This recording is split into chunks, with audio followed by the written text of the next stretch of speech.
जय श्री कृष्ण, जय श्री कृष्ण, जय श्री कृष्ण। जय राधा रानी की जय, जय वृंदा की जय, जय श्री रामचंद्र की जय, जय वैष्णो माता की जय। आज हमें श्रीमद् भगवद गीता द्वितीय अध्याय सांख्य योग श्लोक 18 पाठ करছি।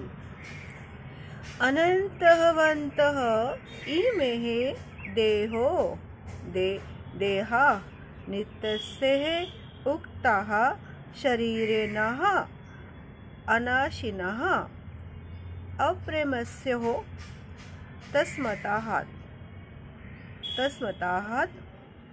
युद्धसवः भारतः। অনুবাদ। এখানে শ্রীকৃষ্ণ বলছেন অর্জুনকে অবিনাশী অপরিমেয় ও শাশ্বত আত্মার জড় দেহ নিঃসন্দ বিনাশীল। অতএব হে পার্থ, হে কন্তায়, তুমি শাস্ত্রবিধিত সধর্ম পরিত্যাগ না করে যুদ্ধ করো।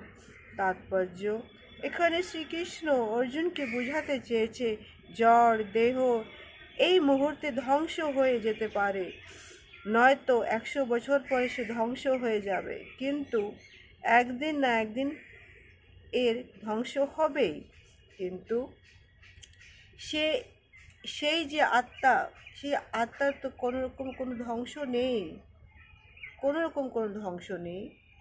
এখানে বেদান্ত সূত্রে আত্মাকে সম্বোধন করে বলা হয়েছে আত্মা হচ্ছে একটি আলোক, একটি আলোক।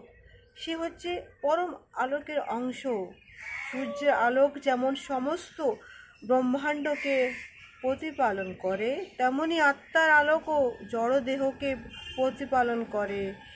এই মুহূর্তে আত্মা তার দেহটি পরিত্যাগ করে তখন থেকে সেই দেহটি পচতে শুরু করে।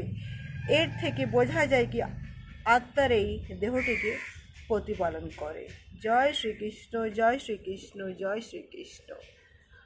এখানে শ্রীকৃষ্ণ অর্জুনকে যুদ্ধ করার জন্য প্রেরণা দিচ্ছে। কি এখানে শ্রীকৃষ্ণ বলতে চেয়েছে জীবনের শেষ আর জীবনের আরম্ভ সবই তো আমার থেকেই শুরু হয়, আর আমার মধ্যে সেটা বিলীন হয়ে যায়। জয় শ্রীকৃষ্ণ, জয় শ্রীকৃষ্ণ। আগামী ব্লগে আরেকটি শ্লোক নিয়ে আসবো, ততক্ষণে জয়